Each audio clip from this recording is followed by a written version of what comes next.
Расман варзигари тоҷик Муҳаммад Наимов бо рекорди 7-2 зидди варзигари ирландӣ Дилан Шульте бо рекорди 4-3 рӯзи 3 март дар Лас-Вегас дар муҳорибаи асосии турнири Tough Enough.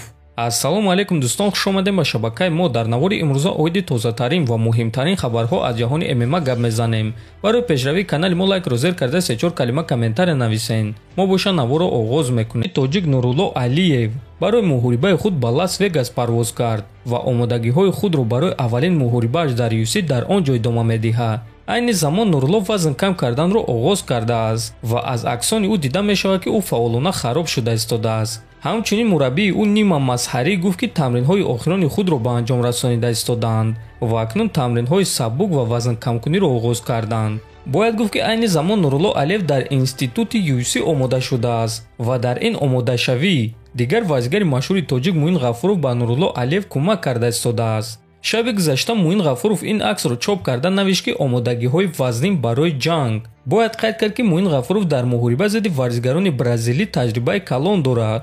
ӯ дар ду муҳорибаи охирони худ зидди ду ҷангвари бразилӣ ҷангидааст. барои ҳамин иштироки ӯ дар омодагии Нурулло кӯмаки хуб карда метавонад. хотиррасон мекунем ки турнир аллакай шаби 25 ба 26 феврал баргузор мегардад. рақиби Нурулло Алиев ҷангвари бразилии сахт Рафаэл Алвес хоҳад шуд. ӯ дар UFC 3 муҳориба гузарондааст ва ҳар се рақибони ӯ ҷангварони топ ва хеле сахт буданд. ана ин дафъа боша рақиби Рафаэл Алвес дебютанти UFC Нурулло Алиев хоҳад шуд ва агар ки Алвес дар ин муҳориба шикаст хӯрад, баъзи UFC бо эҳтимоли калон ба ӯ шартномаи нав намедиҳанд. барои ҳамин ин муҳориба ваъда медиҳад ки муҳорибаи шавқувар шавад. Нурулло ба ин муҳориба барои эълони калон кардан мебарояд. Алвес боша барои худро дар UFC нигоҳ доштан ва соҳиби шартномаи нав шудан мебарояд. аммо шумо боша муҳорибаи дурахшон ва албатта ки ғалабаи Нуруллоро интизор мешавем.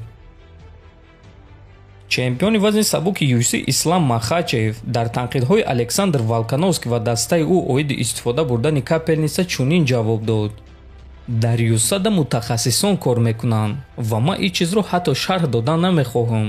маро пеш аз муҳориба ва баъди муҳориба 4 маротиба тафтиш карданд ки ин кадом шахсе сурат гузоштааст ки дар он раги дасти ман кабут аст.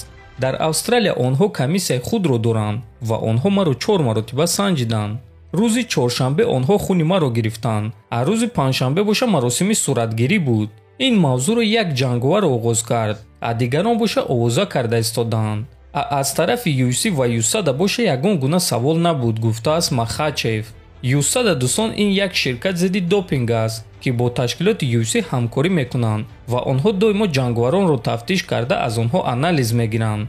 ҳозир овозаҳо баромада истодааст ки Ислам Махачевро метавонанд ки 2 сол дисквалификатсия кунанд агар ки далел пайдо карда ва гуноҳи ӯро исбот карда тавонанд ки ӯ дар ҳақиқат ҳамин корро кардааст. айни замон ягон хабари расмӣ ва фаврӣ аз тарафи UFC дар ин бора нест. барои ҳамин ба ҳар гуна хабарҳо аҳамият додан дар кор нест ва хабарҳои расмиро аз тарафи UFC, USADA ё ин ки сомонаҳои расмӣ интизор шудан дар кор. дар ҳамин ҷо дӯстон навори мо ба анҷом мерасад. ҳатман дар канали мо обуна шавен, фикр ақидаҳотонро нависен. то боздид, хонободу сарбаланд бошен.